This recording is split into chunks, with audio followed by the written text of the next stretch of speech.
ഉണ്ണികൃഷ്ണൻ സാറേ നമസ്കാരം. ആ, നമ്മുടെ നമസ്കാരം. ഈ ഭരണകൂടത്തിൻ്റെ ജനാധിപത്യ ഭരണക്രമത്തിൽ ഭരണകൂടത്തിൻ്റെ നയങ്ങൾ ഇംപ്ലിമെൻ്റ് ചെയ്യുക എന്നുള്ളതാണ് ബ്യൂറോക്രസിയുടെ ഉദ്യോഗസ്ഥരുടെ അല്ലെങ്കിൽ സിവിൽ സർവീസിൻ്റെ ഒരു ചുമതലയായി പരിഗണിക്കപ്പെടുന്നത്. പലപ്പോഴും ഈ കാര്യക്ഷമതയുള്ളവരും അല്ലെങ്കിൽ കൂടുതൽ മിടുക്കന്മാരായവരും അല്ലെങ്കിൽ അല്പം ധാർഷ്ട്യമുള്ളവരും ഒക്കെയായ പല ഉദ്യോഗസ്ഥരും ഭരണകൂടത്തിന് ബുദ്ധിമുട്ടുണ്ടാക്കിക്കൊണ്ടും അവരുടെ ഒരു ഷോ എന്താ പറയുന്നത് ഭരണകൂടത്തെ ഓവറോൾ ചെയ്തുകൊണ്ടും ഒക്കെ കൂടുതൽ മിടുക്കന്മാരാകാൻ ശ്രമിക്കുന്ന ഒരു പ്രവണത കണ്ടുവരാറുണ്ട്. ഈ അടുത്ത കാലത്തുണ്ടായ അത്തരം ചില പ്രവണതകളുടെ ഫലമായിട്ട് രണ്ടുപേര് സസ്പെൻഡ് ചെയ്യപ്പെട്ടു, ഒരാളെ ഇപ്പോൾ തിരിച്ചെടുത്തു, പിന്നെ ഒരാളുടെ സസ്പെൻഷൻ നീട്ടിയിരിക്കുന്നു. ഈ പശ്ചാത്തലത്തിലാണ് ഈ ചോദ്യം ചോദിക്കുന്നത്. എന്താണ് സാറിന് ഇക്കാര്യത്തെ പറ്റിയുള്ള ഒരു വിലയിരുത്തൽ? സാറേ, ഈ സിവിൽ സർവീസ് എന്ന് പറയുന്നത് നമ്മുടെ സാധാരണക്കാരെ സംബന്ധിച്ചിടത്തോളം വളരെ ആദരവും ഔന്നത്യത്തോടെയും കാണുന്ന ഭാരതത്തിലെ ഒരു തൊഴിൽ ശൃംഖല മേഖലയാണ്. നമ്മുടെ ഭരണ സംവിധാനത്തിലെ മൂന്നാമത്തെ സ്തംഭമാണ് ലെജിസ്ലേച്ചർ, ജുഡീഷ്യറി, പിന്നെ എക്സിക്യൂട്ടീവ്. അതിൽ ലെജിസ്ലേച്ചർ തെരഞ്ഞെടുപ്പ് വരുന്നതനുസരിച്ച് മാറിക്കൊണ്ടിരിക്കുന്നു അംഗങ്ങൾ. പക്ഷേ ഈ എക്സിക്യൂട്ടീവിന് തുടർച്ചയായ ഒരു സ്വഭാവമുള്ളതാണ്. അതിലേക്കുള്ള പ്രവേശനം നമ്മളുടെ അറിവനുസരിച്ച് വളരെ കഠിനമായ പരീക്ഷകളിലൂടെയും ഇന്റർവ്യൂകളിലൂടെയും കടന്നു വരുന്നവർ. അതുകൊണ്ട് തന്നെ സിവിൽ സർവീസിലേക്ക് പ്രവേശനം കിട്ടുമ്പോൾ നമുക്കതൊരു ആഘോഷമാണ്, നമ്മളവരെയൊക്കെ അനുമോദിക്കാറുണ്ട്. എന്നാൽ ഈ സർവീസിൽ ജോയിൻ ചെയ്തതിനു ശേഷം ഉണ്ടാകുന്ന ചില പെരുമാറ്റങ്ങൾ, ചില അവമതിപ്പുകൾ ഉണ്ടാകും. നമുക്ക് ഈ സിവിൽ സർവീസിനെ കുറിച്ച് സാധാരണക്കാരുടെ ചില അവമതിപ്പുകളും ബുദ്ധിമുട്ടുകളും കൂടുന്ന ചില പെരുമാറ്റമുണ്ട്. ഞാൻ അങ്ങ് ചോദിച്ച ചോദ്യത്തിന് ഉപോത്ബലകമായിട്ട് ഉദാഹരണം പറയാം. 2023 കർണാടകത്തിൽ രണ്ട് വനിതാ സിവിൽ സർവീസ് ഉദ്യോഗസ്ഥർ, ഒരാളുടെ പേര് രോഹിണി സിന്ദൂരി എന്നാണ്, അവർ IAS ഓഫീസർ. പിന്നെ ഒരു രൂപ മുദ്രൻ, അവർ IPS ഓഫീസർ. ഈ IPS ഓഫീസർ അവരുടെ ഫേസ്ബുക്കിൽ ഒരു വാർത്ത പ്രസിദ്ധീകരിക്കുകയാണ്. രോഹിണി സിന്ദൂരി എന്ന IAS ഓഫീസർ അവരുടെ പ്രൈവറ്റ് ഫോട്ടോഗ്രാഫ്സ്, ഒബ്സീനായിട്ടുള്ള, അതായത് വെളിയിൽ കാണിക്കാൻ പറ്റാത്ത ഫോട്ടോഗ്രാഫ്സ് മുതിർന്ന IAS മെയിൽ ഉദ്യോഗസ്ഥന്മാർക്ക് അയച്ചു കൊടുക്കാറുണ്ട് എന്ന് പറഞ്ഞ് 7 ഫോട്ടോഗ്രാഫ് പബ്ലിഷ് ചെയ്യുകയാണ്. ആലോചിച്ചു പോകും. അതായത് ഒരു സിവിൽ സർവീസ് വനിതാ ഉദ്യോഗസ്ഥ സഹ ഉദ്യോഗസ്ഥയുടെ ഒരു സ്വഭാവ പെരുമാറ്റ ദൂഷ്യം പബ്ലിക് ഫോറത്തിൽ വന്ന് ഷെയർ ചെയ്യുകയാണ്. മറ്റേ ഉദ്യോഗസ്ഥ 7 പ്രൈവറ്റ് ഫോട്ടോഗ്രാഫ്സ് പബ്ലിഷ് ചെയ്യാതെ മെയിൽ ഉദ്യോഗസ്ഥന്മാർക്ക് അയച്ചു കൊടുക്കാറുണ്ടെന്ന് പറഞ്ഞു. പിന്നെ ഇത് ഉണ്ടാക്കുന്ന കലാപം അറിയാണ്. ഇത് ഭരണത്തെ ബാധിക്കുന്നു. അന്ന് SR ബൊമ്മയാണ് അവിടുത്തെ മുഖ്യമന്ത്രി ഇടപെടുന്നു. പക്ഷേ ഈ വിടുപ്പലക്കൽ തുടരുകയാണ്. പിന്നീട് വലിയൊരു വിവാദമായിട്ടത് മാറി. അതെ, അത് പിന്നെ അവസാനം സുപ്രീം കോടതി പോകുന്നു. മനസ്സിലായില്ലേ? സുപ്രീം കോടതി ഇതിനകത്ത് വിടുപ്പലക്കൽ കണ്ടിട്ട് പറഞ്ഞത് മീഡിയേഷൻ, ഒരു സംവിധാനം ഉണ്ടല്ലോ, മീഡിയേഷൻ വഴി അവസാനിപ്പിക്കാനാണ്. ഇത് മീഡിയേഷൻ ആയിരിക്കും. ഇത് സിവിൽ സർവീസിൽ നമ്മുടെ തൊട്ടടുത്ത സംസ്ഥാനത്ത് നടന്ന ഒരു സംഭവമാണ്. ഇനി ഒന്നുകൂടി പറയാം. ഒരു പൂജ ഖേദ്കർ എന്ന് പറഞ്ഞ ഒരു പെൺകുട്ടി ഇപ്പൊ സിവിൽ സർവീസിൽ ജോയിൻ ചെയ്തു മഹാരാഷ്ട്രയിൽ. അവര് അസിസ്റ്റന്റ് കളക്ടറായിട്ട് ജോയിൻ ചെയ്യുമ്പോൾ സാധാരണ ഈ റവന്യൂ ഉദ്യോഗസ്ഥന്മാർ തഹസിൽദാരാകുമ്പോൾ ഒക്കെ നല്ല ഒരു മെച്ചൂരിറ്റി ആകും, ഒരു ബഹുമാനപ്പെട്ട ഒരു സീനിയർ ഏജിൽ വരും. അങ്ങനെയുള്ള മുതിർന്ന ഉദ്യോഗസ്ഥന്മാരെ വിളിച്ച് അവരെ അപമാനിക്കുന്ന രീതിയിൽ പെരുമാറുക, അവരെ ടോർച്ചർ ചെയ്യുക. മനസ്സിലായില്ലേ? ചിലർക്ക് ഈ കർത്തവ്യ ബോധത്തെക്കാൾ കൂടുതൽ ചില പരാതികൾ വളരെ സർവീസ് പ്രവേശിച്ചപ്പോ തന്നെ ആഡംബരം, കാറ്, ഇങ്ങനെ പല വിഷയങ്ങളുണ്ടായിരുന്നു.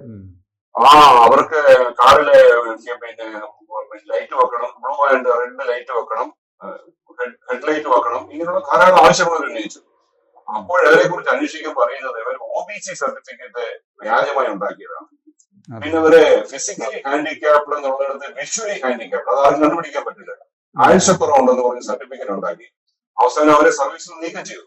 ഇതൊക്കെ നീക്കം ചെയ്തു. നമ്മുടെ സംസ്ഥാനത്തേക്ക് വരാം. ഇപ്പം ലേറ്റസ്റ്റ് നമ്മളെല്ലാം പത്രങ്ങളിൽ വായിച്ചു കാണും. ഒരു മുതിർന്ന IAS ഉദ്യോഗസ്ഥൻ, ഏറ്റവും പുതിയ സംഭവങ്ങളുടെ പശ്ചാത്തലത്തിലാണ് നമ്മൾ ഈ വിഷയം ഇപ്പൊ ചർച്ച ചെയ്യുന്നത്. അത് പറയാം. രാജൻ കോബ്രഗഡെ എന്ന് പറയുന്ന വളരെ സീനിയർ IAS ഉദ്യോഗസ്ഥനെ അറസ്റ്റ് ചെയ്ത് ഡിവിഷൻ ബെഞ്ചിന് മുമ്പാകെ ഹാജരാക്കാൻ പറഞ്ഞിരിക്കുകയാണ് കേരള ഹൈക്കോടതി.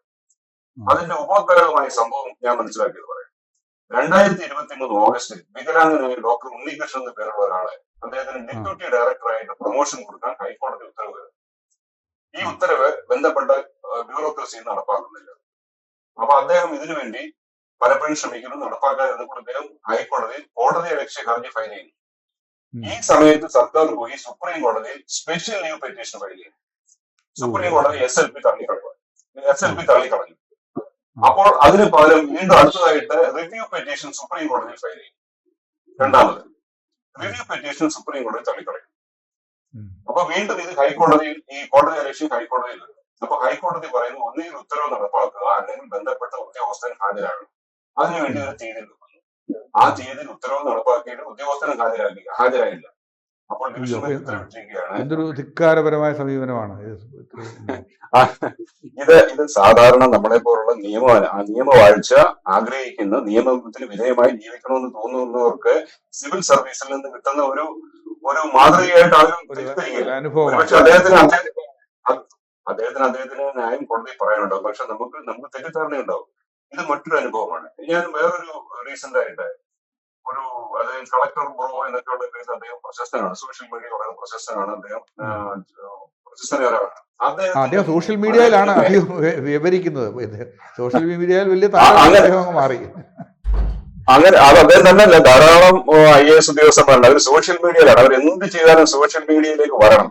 എന്നാൽ ഇതൊന്നുമില്ലാതെ വളരെ ശാന്തമായി കഠിനാധ്വാനം ചെയ്യുന്ന ധാരാളം മിടുക്കരായ ചെറുപ്പക്കാരുണ്ട് സോഷ്യൽ മീഡിയയിലൊന്നും വരാതെ. എന്നാൽ ചിലർക്ക് സോഷ്യൽ മീഡിയ ഒരു അഡിക്ഷനാണ്. അങ്ങനെയുള്ളവരെയൊക്കെ നമുക്ക് അറിയാമല്ലോ. അപ്പൊ ഇദ്ദേഹത്തിന്റെ പേരിൽ ഒരു ശിക്ഷണ നടപടി അവിടുന്ന് തുടങ്ങി. അതായത് ഇദ്ദേഹത്തിന്റെ അപ്പോയിന്റ്മെന്റ് അതോറിറ്റി ഡിസിപ്ലിനറി അതോറിറ്റി കൂടിയാണ് നിയമം അനുസരിച്ച്. അവിടുന്ന് ഒരു മെമ്മോ ഇദ്ദേഹത്തിന് കൊടുത്തപ്പോൾ ഇദ്ദേഹം എന്താണ് ചെയ്തത്? പകരം ഒരു മെമ്മോ തിരിച്ച് അങ്ങോട്ട് കൊടുത്തിരിക്കുന്നു. മറുപടി കൃത്യമായി കൊടുക്കാതെ തിരിച്ച് ചോദ്യങ്ങൾ ഉന്നയിക്കുകയാണ് അല്ലേ സാറേ? തിരിച്ച് ചോദ്യമായിട്ട് എനിക്ക് തോന്നി, എന്റെ ഒരു നിയമപരിജ്ഞാനം അനുസരിച്ച് അതിനൊരു മെമ്മോ കൊടുക്കണം. അതായത് ശിക്ഷണ അധികാരിക്ക് മെമ്മോ അങ്ങോട്ട് കൊടുത്തിരിക്കുകയാണ്. അവരോട് ക്ലാരിഫിക്കേഷൻ ചോദിച്ച് അങ്ങോട്ടൊരു ലെറ്റർ അയച്ചിരിക്കുകയാണ്. മനസ്സിലായില്ലേ? അപ്പൊ ഇതൊക്കെ നമ്മുടെ പെരുമാറ്റച്ചട്ടമാണ്. അപ്പൊ അതായത് ഒരു ശിക്ഷണ നടപടി ആരംഭിച്ചാൽ അവിടെ ശിക്ഷിച്ചു നടത്തുകയല്ലോ. ഇത് കമൻസിംഗ് ആണ്. ആ സമയത്ത് അത് അന്വേഷണം, അത് കഴിഞ്ഞ തീരുമാനം, അങ്ങനെ അതിലേക്ക് പോവുക, അതിന് വിധേയനാകുകയാണ് സാധാരണഗതിയിൽ ഉദ്യോഗസ്ഥന്മാർ ചെയ്യേണ്ടത്. അതല്ലേ ചെയ്യേണ്ടത്. അതിന് ഉത്തരം നൽകി അതിൽ നിന്ന് ശിക്ഷണ നടപടികളിൽ നിന്ന് അതിൽ നിന്ന് മാറുകയില്ലേ വേണ്ട. അതിന് കൃത്യമായ ഉത്തരം നൽകി അതിൽ നിന്ന് മാറുകയാണ്. അപ്പോൾ ഇവരൊക്കെ നൽകുന്ന സൂചനകൾ, ഇവരൊക്കെ നൽകുന്ന മാതൃകകൾ തീർച്ചയായിട്ടും ഇതിന് സോഷ്യൽ മീഡിയ കൈയ്യടി കിട്ടിയാലും ഇതൊക്കെ തികച്ചും ഒരു അപലപനീയമായിട്ടാണ് നമുക്ക് മനസ്സിലാക്കാൻ കഴിയുന്നത്. ഭരണകൂടത്തിന്റെ ഭാഗത്തു നിന്നുള്ള ഒരു ദൗർബല്യം കൂടിയല്ലേ ഇത്? കാരണം ഇങ്ങനെ ചെയ്യാൻ കഴിയുന്നത്. അത് സാറേ, അത് ഈ ഭരണകൂടത്തിന്റെ ദൗർബല്യം പറയുമ്പോൾ നമ്മൾ വേറെ കാര്യം ഞാൻ പറയുന്നത്, ഇവിടെ ഈ ഉയർന്ന IAS പദവിയിൽ നിന്ന് റിട്ടയർ ആകുന്ന പലരും റിട്ടയർമെന്റിന് തൊട്ടടുത്ത് തന്നെ നല്ല ലാവണങ്ങൾ അവർക്ക് കിട്ടുന്നുണ്ട്. 70 വയസ്സ് പ്രായമുള്ള ഒരു ചീഫ് സെക്രട്ടറി ഇപ്പോഴും ഗവൺമെന്റ് സർവീസിൽ തുടരുന്നു. അപ്പോൾ അങ്ങനെ അപ്പൊ അതാണ് അവസ്ഥ. അപ്പൊ ഈ സ്ഥാനങ്ങളിലൊക്കെ കഴിവുള്ള ഒരു പക്ഷെ ഓപ്പൺ മാർക്കറ്റിൽ നിന്ന് ആളുകൾക്ക് കിട്ടേണ്ട ജോലിയാണല്ലേ ഇതൊക്കെ, അല്ലേ? ആ പൊസിഷനിലേക്ക് വരാൻ കഴിവുള്ള ധാരാളം യോഗ്യതയുള്ള ആളുകള് ഓപ്പൺ മാർക്കറ്റിലുണ്ട്. അവർക്ക് കിട്ടേണ്ട ഒരു പൊസിഷനല്ലേ ഇത്? അപ്പൊ ഇങ്ങനെ പൊസിഷൻ കിട്ടാത്തതാണ്. ഇപ്പൊ ഉദാഹരണം ഞാൻ പറയാം, ഋഷിരാജ് സിംഗ് എന്ന് പറയുന്ന പോലീസ് ഉദ്യോഗസ്ഥനെ കുറിച്ച് പൊതുജനങ്ങൾക്കിടയിൽ വളരെ വലിയ മതിപ്പാണ്. അദ്ദേഹത്തിന് ലോ ആൻഡ് ഓർഡർ DGP സ്ഥാനം കിട്ടിയില്ല. അദ്ദേഹത്തിന് റിട്ടയർമെന്റിന് ശേഷം പൊസിഷൻസ് ഒന്നും കിട്ടിയില്ല. ഇനി അദ്ദേഹത്തിന്റെ annual assessment report, performance appraisal report എന്താണെന്ന് നമുക്ക് പൊതുജനങ്ങൾക്ക് അറിഞ്ഞുകൂടാം. എന്നാൽ പോലും നമ്മുടെ വിശ്വാസം അനുസരിച്ച് കഴിവുറ്റ ഉദ്യോഗസ്ഥരുണ്ട്, അവർക്കൊന്നും ഒരു സ്ഥാനം കിട്ടുന്നില്ല. അപ്പോൾ ഈ സ്ഥാനമാനങ്ങൾ നേടിയെടുക്കാൻ വേണ്ടി ഭരണകൂടവുമായിട്ട് ചേർന്ന് നിൽക്കുന്നതിന് ഉദ്യോഗസ്ഥന്മാരുണ്ട്. അതിന് ആവശ്യമായ ഒരു തന്ത്രപരമായ സമീപനം ഇല്ലായിരിക്കും. അദ്ദേഹം ഈ ഋഷിരാജ് സിംഗ് നേരത്തെ തന്നെ പറഞ്ഞിരുന്നു, അദ്ദേഹത്തിന് ഇനിയും ഒന്നിനും പ്രത്യേകിച്ച് ഇനിയും പുതിയ പോസ്റ്റിലൊന്നും താല്പര്യമില്ല എന്ന് പറഞ്ഞിരുന്നു. അദ്ദേഹത്തിന്റെ ഒരു മര്യാദ കൊണ്ടും യോഗ്യത കൊണ്ടും ആയിരിക്കുമല്ലോ അദ്ദേഹം അങ്ങനെ പറഞ്ഞത്. ഈ അവസരത്തിൽ മറ്റൊരു കാര്യമുള്ളത്, ചില സിവിൽ സർവീസ് ഉദ്യോഗസ്ഥന്മാർ റിട്ടയർമെന്റിന് ശേഷം കേരളത്തിലെ ചില സ്വകാര്യ കമ്പനികളുടെ ഡയറക്ടർ ബോർഡിലേക്ക് നോമിനേറ്റ് ചെയ്തിട്ട്, ഈ കമ്പനി നിയമം അനുസരിച്ച് ഇൻഡിപെൻഡന്റ് ഡയറക്ടേഴ്സിനെ നോമിനേറ്റ് ചെയ്യുക, അവർക്ക് ഓണറേറിയോ സിറ്റിംഗ് ഫീസോണ് കിട്ടുന്നത്. പക്ഷെ ഭീമമായ ശമ്പളം കൊടുക്കുന്ന ഒരു സംവിധാനമുണ്ട്. അത് ഏതോ സമയത്ത് എന്തൊക്കെയോ കാര്യങ്ങൾ കൊടുത്തു തീർക്കുന്നതാണെന്നാണ് ആരോപണം. ശരിയായിക്കോണമെന്നില്ല. തീർച്ചയായിട്ടും ശരിയാകാനാണ് ഈ ഉപകാരത്തിന് പ്രത്യുപകാരം എന്ന നിലയിലായിരിക്കുമല്ലോ ഇത്തരം കാര്യങ്ങളൊക്കെ ചെയ്യുന്നതെന്ന് മനസ്സിലാക്കാൻ അധികം ബുദ്ധിയൊന്നും വേണ്ടല്ലോ. അപ്പൊ ഈ സിവിൽ സർവീസിനെ കുറിച്ച് നമുക്ക് എനിക്ക് തോന്നുന്നു, ഞാൻ ഈ അവസരത്തിൽ ഡോക്ടർ സുകുമാർ അഴീക്കോട് പറഞ്ഞ ഒരു പ്രസംഗമാണ് എനിക്ക് ഓർമ്മ വരുന്നത്. അദ്ദേഹം എനിക്ക് തോന്നുന്നു ഗവൺമെന്റ് ഉദ്യോഗസ്ഥന്മാരുടെ ഒരു മീറ്റിംഗ് പറഞ്ഞു, ഇവരെയൊക്കെ സെർവൻസ് എന്നാണ് വിളിക്കുന്നത്, പൊതുജന സേവകർ. ഇവരൊന്നും സെർവൻസ് അല്ല, വിഷസർപ്പങ്ങളാണ്, സിവിൽ സെർപ്പൻസ് ആണ്. ശരിക്കുള്ള വാക്ക് സിവിൽ അല്ല, ക്രിമിനലാണ്. ഇത് ഞാൻ സുമാരെ, ഇത് എന്റെ അഭിപ്രായമല്ല, അദ്ദേഹം ഉദ്യോഗസ്ഥന്മാരോട് തന്നെ സംസാരിച്ചപ്പോൾ തമാശക്ക് വേണം പറഞ്ഞ ഒരു വാക്കാണ്. അപ്പോൾ കുറച്ച് അവമതിപ്പ് ഉണ്ടാകുന്നുണ്ട് എന്നുള്ളത് ഒരു വസ്തുതയാണ്.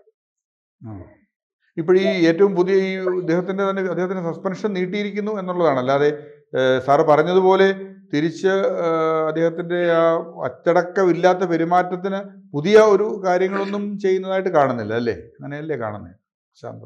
അതെ, ഒരു ഉദ്യോഗസ്ഥനെ ശിക്ഷണ നടപടിയുടെ ഭാഗമായി സസ്പെൻഡ് ചെയ്യുക എന്ന് പറഞ്ഞാൽ പണിഷ്മെന്റ് അല്ല. അല്ല, ശിക്ഷണം ഇല്ല, അത് പണിഷ്മെന്റ് അല്ല, അത് അന്വേഷണത്തിന്റെ ഭാഗമാണ്.